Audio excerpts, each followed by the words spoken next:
നമ്മൾ എന്തെങ്കിലും കുട്ടികൾ തെറ്റ് ചെയ്യുന്നു, ഒരു തല്ല് വെച്ച് കൊടുക്കുന്നു. ഈ കുട്ടി എന്താ ഇതിൽ നിന്ന് പഠിക്കുന്നത്?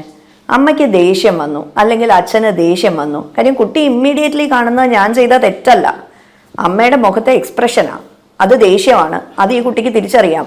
അപ്പോൾ അമ്മയ്ക്ക് ദേഷ്യം വന്നു, അമ്മ തല്ലി, അപ്പൊ എനിക്ക് ദേഷ്യം വന്നാൽ എനിക്കും തല്ലാം അല്ലേ? അപ്പോൾ അവിടെ നമ്മൾ ഒരു ബിഹേവിയർ കറക്റ്റ് ചെയ്യുന്നതിന് പകരം വേറൊരു റോങ് ബിഹേവിയർ പഠിപ്പിച്ചു കൊടുക്കുക ചെയ്യുന്നത്. അപ്പം അതുകൊണ്ടാണ് പലപ്പോഴും തല്ലല്ല പരിഹാരം എന്ന് പറയുന്നത്. അപ്പോൾ പിന്നെ എങ്ങനെ നമുക്ക് ബിഹേവിയേഴ്സ് മോഡിഫൈ ചെയ്യാം?